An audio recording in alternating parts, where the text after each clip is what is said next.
Welcome everybody, how's it going? Chris here to show you guys some of my new pickups. I had so many books in this month I had to divide it more into the new books and the old books. So if you guys like back issues like that and you want to see more about it and hear me talk more about it, watch my previous video where I show all my back issues. So this is about the new issues. And first we start, have a sip of whiskey. And we'll get right into it, give you my thoughts on my new books here. So first I'll show you guys, I got a couple of movies here. Both got them pretty cheap. I think definitely Captain America the Winter Soldier is a better film than Amazing Spider-Man 2. I got it only because I got it for a cheaper price. And, you know, it is a little bit entertaining, but I really don't like what other studios are doing with Marvel's characters. Marvel Studios just, you know, hitting it out of the ballpark with their films. I love the first Captain America film, and I love the second one too. Love the look, the story, the super soldier outfit. Really awesome. Good movie. Okay, so let's get into the books here. Wow. Okay, Image. We have Spawn 246, and on the cover here, Sarah possessed by a demon. So Spawn has to fight the demon for a little bit in here, but it's just really interesting. The one thing about this is the mention of Al Simmons in this book. It's really kind of neat. I'm looking forward to that. I know eventually that the character Al Simmons will come back, but it looks like, you know, from Al Simmons, from, you know, his grave beyond the grave, you know, he's you know, has his plans and he's making things happen.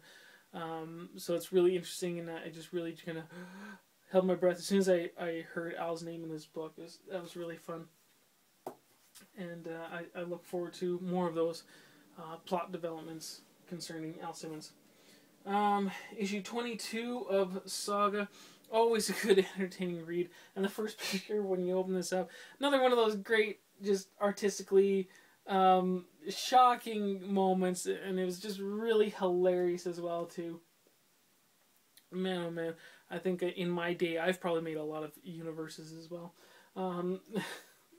If you read this book, you'll get that joke. But yeah, just always entertaining, and it's neat to see in this book how the family is developing or how they're not developing, because it seems like, you know, Marco and Alana are splitting. But of course I'm feeling sad about that because I'm invested in the family. But eventually, they are going to have some trouble. They've been settling on this planet for a while, and I think, you know, a lot of bad things are eventually going to come their way or catch up with them, and I'm hoping we'll bring the family back together. But just interesting developments with the characters. Always a fun read.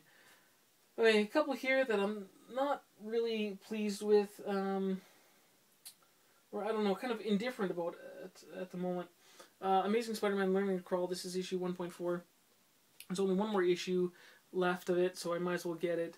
But just, yeah, really have not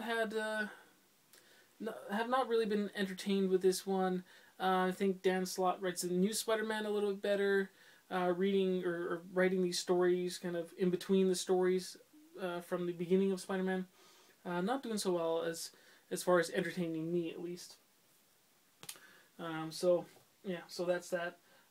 This one, I know the Silk character is interesting, but this particular issue, I read it and forgot about it basically, so I don't have much to tell you about it right now. I'll probably, you know, remember what happened in this book when I read the next one, of course, when it reminds me of it.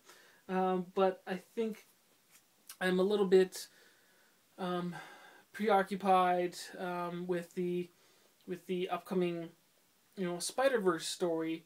Probably not going to be getting all the tie-ins, but I'm really interested with the Superior Spider-Man and what happens, you know, with all the characters through the Amazing Spider-Man. So that might be, you know, making me forget about what's currently happening, because I'm excited about what's going to be happening in the future. Yeah, so that's all I got to say about that one right now. Interesting to hear Original Sin issue number 8. I think this was an interesting way to kind of refresh or take Nick Fury out of the picture. Basically, I think that's why this whole series was kind of made. Update the Watcher character a bit, and Nick Fury, since we have Nick Fury Jr. and there's really kind of no place for Nick Fury. So it was interesting. It was a really good way, I think. And Nick Fury's got to be a hard guy, to take out and everything. So this was just really interesting. I really liked it. If you read it,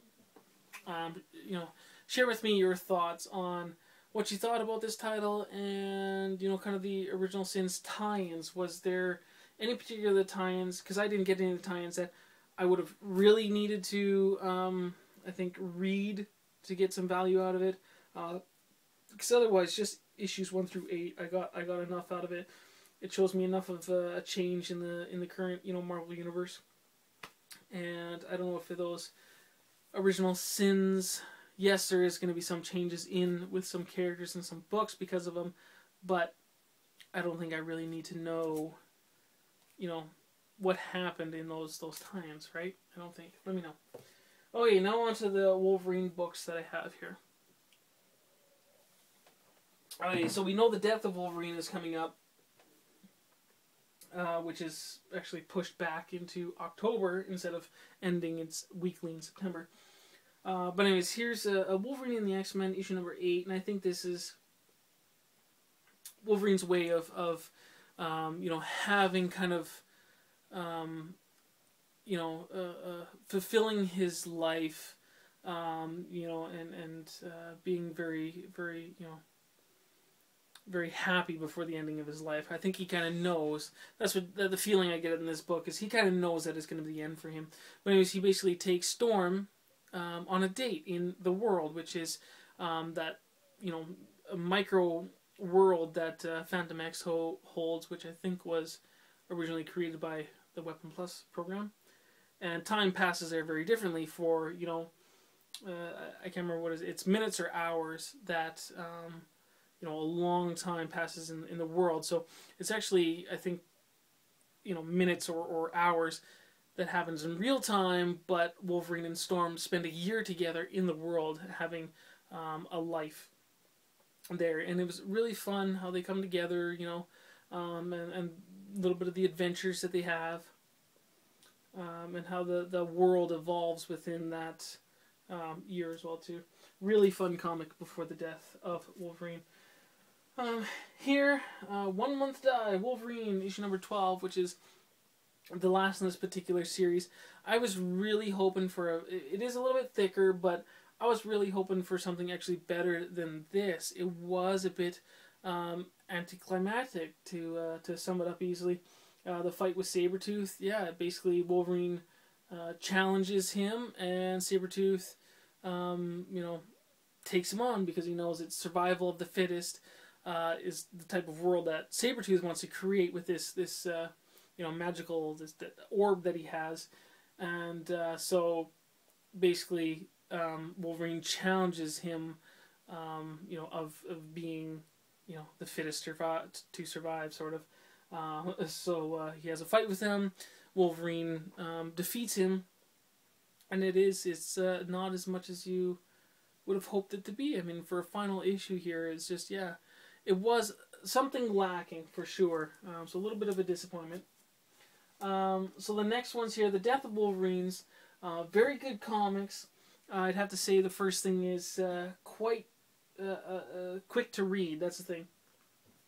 So I do have a bunch of variants coming on later, so I'm just getting the regular issues for now. I do like how they're put together, nice, kind of like a cardstock cover with these hollow foils. Lots of color in the first issue here.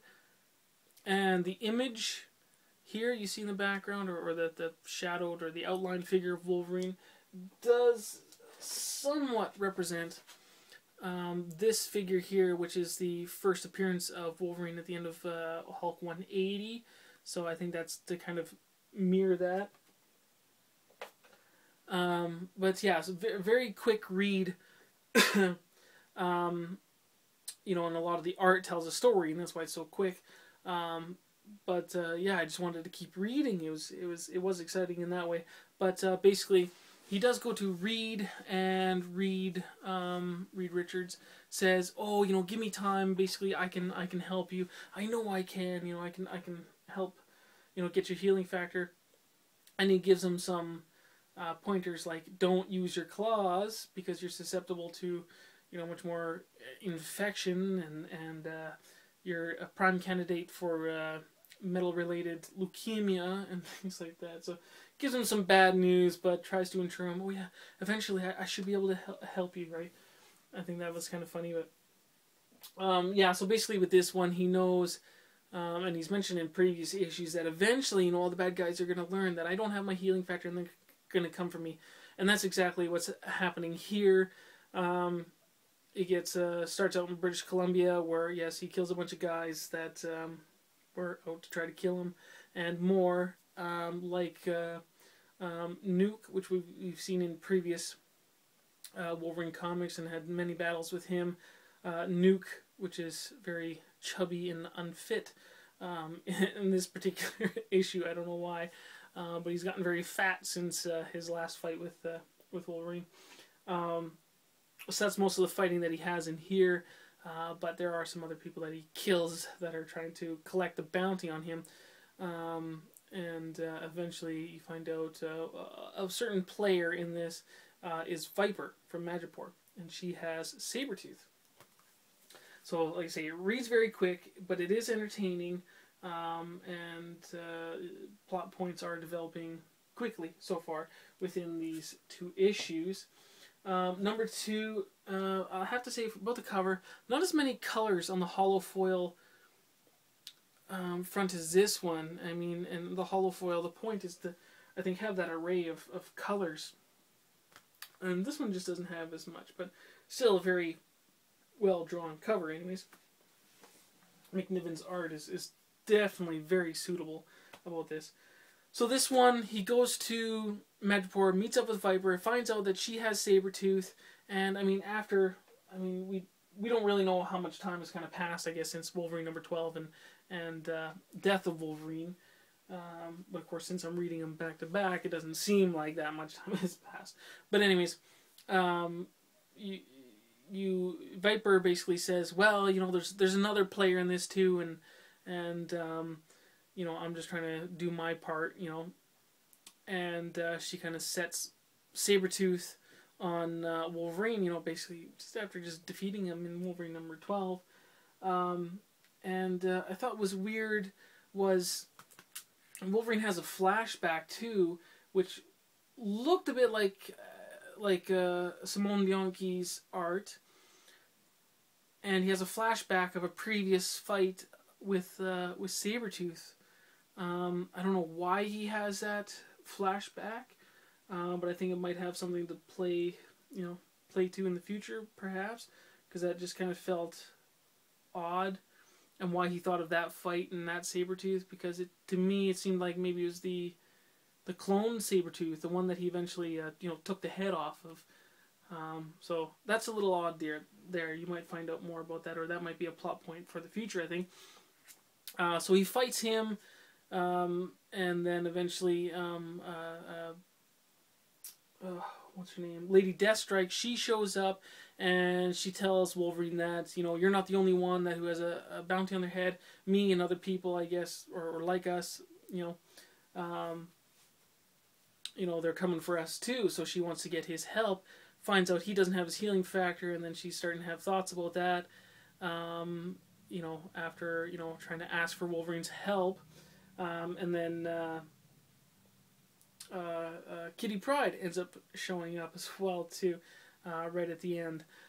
So yeah, interesting. And she lets Lady Deathstrike lets Wolverine know who the higher player is in this game as well too. So that's going to be interesting. A character from that's shown up a few times in the Wolverine universe. Somebody that's very, I guess, kind of important to Wolverine's past for sure.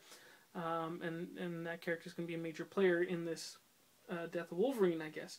Yeah, so really nice. So in this one, they do share the script with you as well, but they don't have anything else other than that, basically, and some thumbnails. At least Death of Wolverine had an interview with Len Wein. I like having all those extras in it too. So hopefully in the future issues they have a lot more extras in the back as well. So that's that, you guys. Those are my thoughts on my new comic books. Hopefully you guys leave your comments, questions below. I'll talk to you later.